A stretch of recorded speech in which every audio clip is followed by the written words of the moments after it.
Right. All right. I want to go deeper on the sandbox in a bit and find out what's going on in there and get your take on a few of the other things you guys are doing. Just quickly back, you mentioned that our first experience of, digital information, maybe our digital identities was kind of in the Web 2.0 world where, we saw the emergence of platforms like Facebook and YouTube where all of a sudden we could stream. I mean, I started YouTube 10 years ago and putting all my content on there. I've got 10,000 videos, been watched over 1 billion times. And it's been an incredible distribution platform, but it's also not Web 3.0 because I don't own this information. Last year, my channel was almost shut down.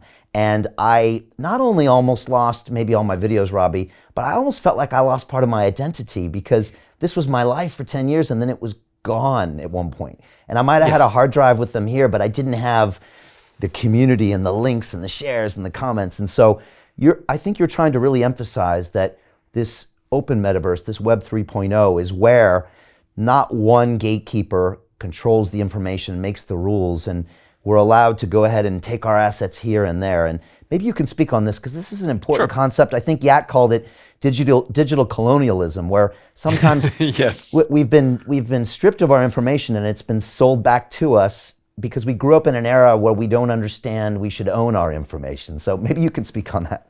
Yeah, absolutely. Well, because I think the important thing is that as we've seen the internet evolve, particularly over the last 10 years, it's become, because of mobile, the internet has become pervasive because now, almost everybody in the world has internet access thanks to mobile. And so that digital divide now has been largely conquered.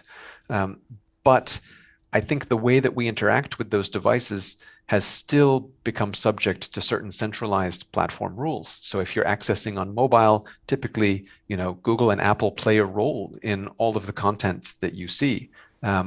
And that may not involve censorship or screening, but it may involve, the type of economic model. So for example, famously, for developers who put apps in the app stores, they have to pay a 30% fee to Apple and Google of all the revenue they earn there.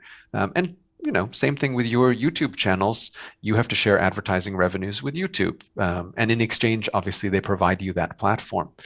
But the difficulty is that it's very much, become oligopolistic because YouTube has incredible reach. There are other streaming platforms available, but they have less reach.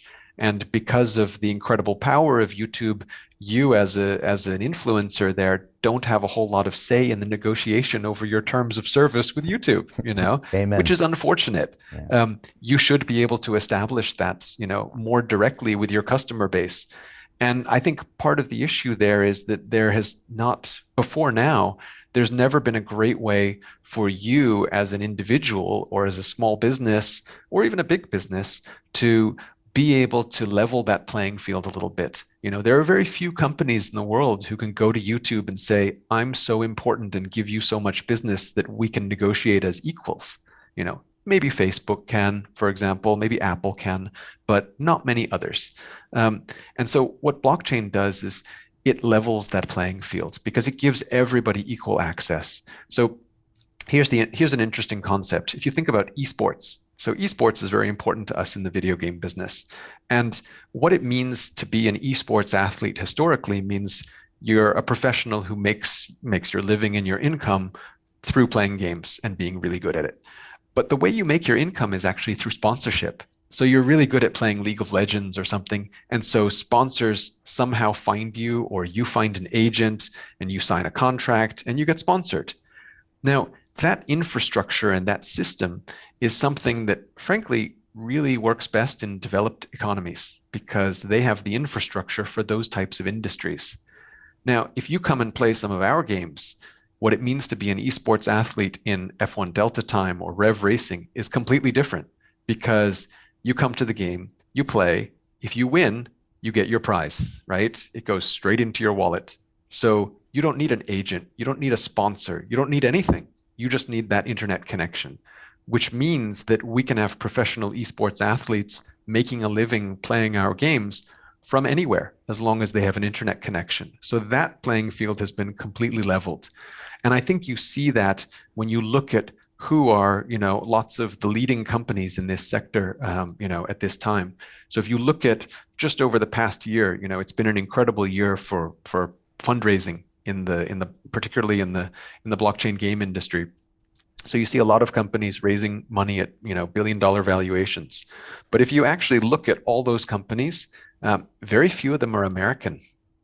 Unlike the last 20 years in technology, most companies that achieve that kind of financial scale tend to be from Silicon Valley, because there was this relationship between innovation coming out of the greater Stanford, Palo Alto ecosystem and Sand Hill Road and the venture capital industry.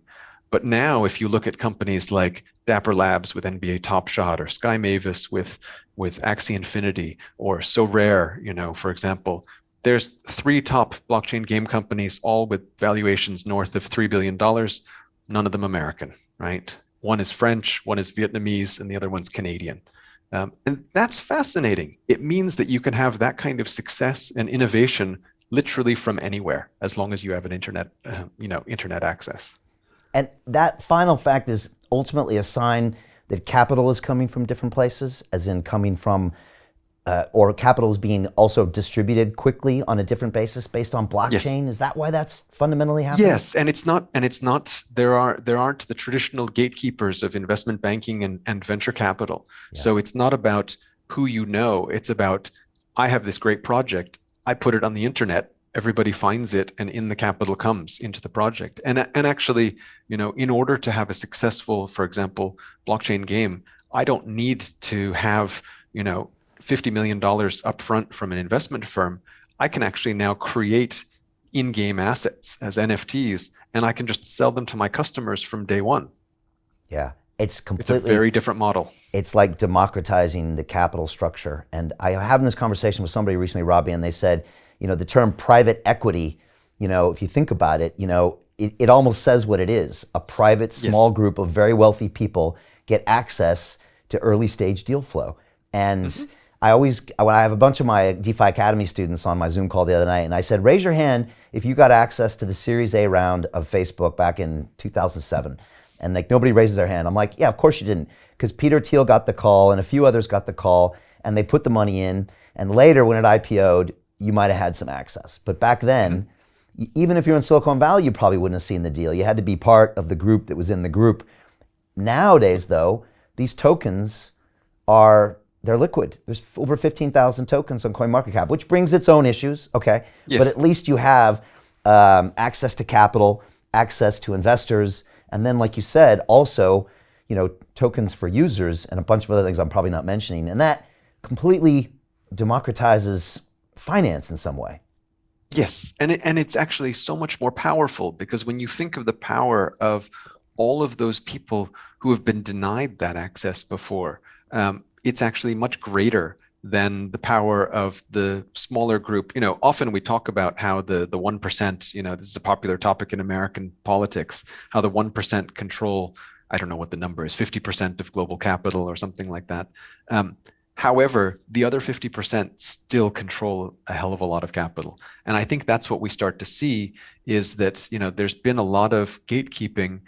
Sometimes, rightly so, there should be